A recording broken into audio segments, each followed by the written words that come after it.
Salut toi, j'espère que tu vas bien. On se retrouve dans ma petite campagne à Balazuc.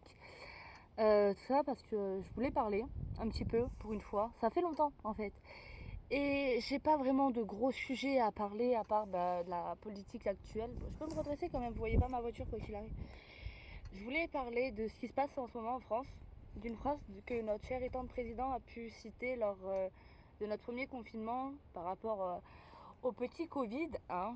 Vous vous rappelez sûrement qu'il a pu citer le Nous sommes en guerre. Et bien je trouve qu'aujourd'hui, ce Nous sommes en guerre nous fait écho avec nos agriculteurs qui montrent leur désaccord, avec beaucoup de gens qui justement se rallient à leur cause sur cette guerre qui est en fait de l'État, de mon point de vue strictement personnel, de l'État contre le petit peuple. C'est-à-dire que à l'heure actuelle, on va pas nous écouter, on ne nous écoute pas. Personne n'est écouté, personne n'est compris. Les gens gueulent. On ne peut pas entendre quelqu'un qui gueule, mais on peut quand même voir son désaccord. Le fait qu'il n'est pas d'accord avec ce que nous sommes en train de faire ou de ce qui est en train de se passer. Et je vois clairement ce fermage des yeux en ce moment. Enfin, c'est toujours ma petite impression à moi, hein, qu'on ferme les yeux sur ce qui se passe, alors qu'en fait, il y a beaucoup trop de choses qui se passent et qu'il faudrait qu'on parle, vous et moi. Je me rapproche de vous parce que je me vois pas vraiment. Donc autant que je me voie un peu pour vous parler et vous dire, allez parler, allez dire ce qui va pas, parler, communiquer, mettez-vous en accord avec vous-même, comme je peux être en accord avec moi-même, comme souvent en désaccord, hein, mais je sais ce que je veux, je sais où je veux aller, je sais quelle guerre moi je veux mener. Et c'est pas la guerre dont j'ai envie, c'est pas celle-là. J'ai pas envie de me battre contre notre gouvernement ou contre mes agriculteurs, hein. Comment vous dire que... Ah, j'adore citer cette histoire. Le papa de mon cousin de cœur est agriculteur. Enfin, agriculteur, oui et non. Il élève des brebis, donc du bétail, l'un dans l'autre on va le manger.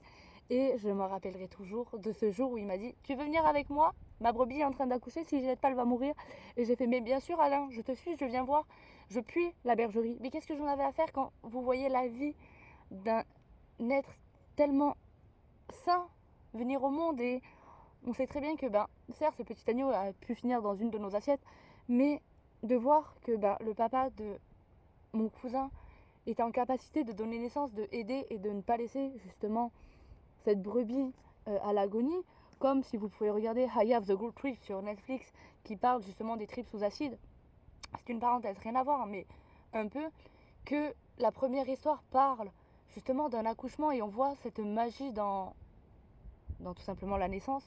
Dites-vous une chose, si demain les agriculteurs ils décident d'arrêter leur travail et de se mettre derrière des bureaux, on mangera plus à notre faim, on n'aura plus des frites et des poireaux dans nos salades, on n'aura plus tout ça. Donc franchement, soutenez la cause dont vous avez envie de soutenir. Voilà, moi je me suis arrêtée en voiture juste pour vous parler. Parce que j'ai envie de faire cette vidéo parce que ça fait très longtemps que je vous ai pas vu. Tellement qu'on va faire la miniature maintenant. Avec le petit soleil là. Ouh, parfait, elle est géniale. On va faire un peu plus loin. Ouh, c'est bon. Ce sera la miniature, écoutez. Donc voilà, c'est tout ce que je voulais dire. De toute façon, je n'ai pas beaucoup d'influence. Ma parole n'a pas grande portée. Mais si seulement ce que je pouvais vous dire, comme j'ai pu parler du petit Hassan qui s'était fait tirer dessus par les policiers à un moment donné. Suivez les combats que vous avez envie de suivre. Menez les combats que vous avez envie de mener. Et ne vous perdez pas dans ce que vous ne voulez pas vous perdre en fait. Ne soutenez pas une cause qui, pour vous, est en désaccord avec vos principes. Voilà, c'est tout ce que j'aurai à vous dire. Je pris un peu de temps, mais ça m'a fait du bien. J'espère que ça vous aura fait du bien. Je vous fais des gros bisous, je vous dis à très vite, à très bientôt. Prenez soin de vous parce que vous êtes les seuls à être capables de prendre soin de vous. Personne ne prendra soin de vous à votre place. C'est moi qui vous le dis, car je prends énormément soin de moi ces temps-ci. Je peux même vous dire que hier, j'ai fait 3 masques de visage et de gommage. Ça m'a fait un bien de fou. Bref, sur ce, des gros bisous. La première voiture qui passe quand même en 5 minutes. Hein. Faut se le dire, hein. C'est beau chez moi. Allez, des gros bisous et prenez soin de vous. Bisous.